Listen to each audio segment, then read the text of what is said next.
మండలంలో గతంలో పార్టీ నుంచి లబ్ధి పొంది ఎవరైతే పని చేయలేదని చెప్తున్నారు, మా మండలంలో అయితే పదవుల కోసం ఇప్పుడు కూడా నాకు కావాలని కొట్లాడి మళ్ళీ పదవులు వేసుకోవడానికి వస్తున్నారు.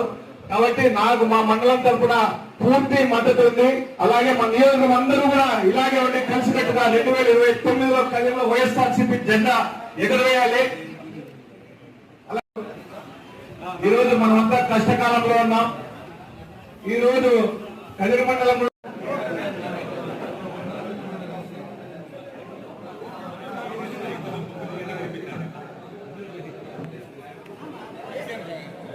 ఈరోజు ఈ కార్యక్రమానికి వచ్చేసినటువంటి మన పార్లమెంట్ ఇన్ఛార్జ్ అయినటువంటి రమేష్ రెడ్డి గారు,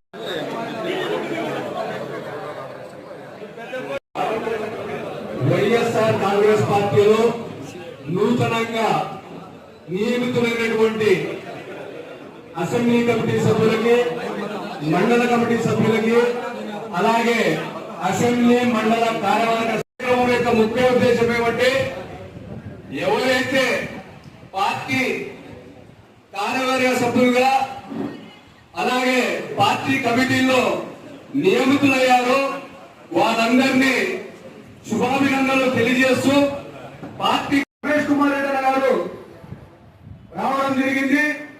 ఈ కార్యక్రమం గురించి ముందుగా ప్రణీత్ రెడ్డి గారిని మాట్లాడవలసిందిగా కోరుతున్నాం. మాట్లాడవలసిందిగా కోరుతున్నాం.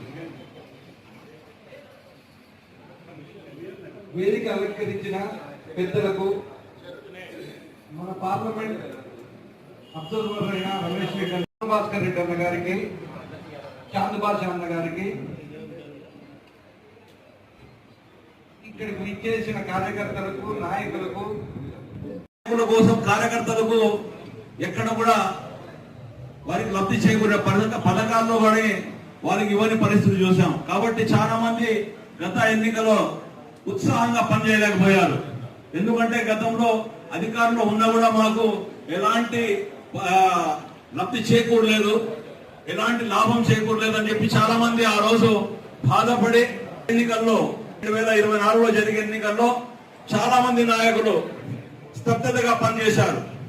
వారే ఉత్సాహంగా పనిచేసింటే గతంలో ఏ విధంగా 151 సీట్లు కొట్టామో అంతకంటే రెట్టింపు ఉత్సాహంతో పనిచేసి ఆ రోజు 150 సీట్లు కూడా గెలిచేవాళ్ళు.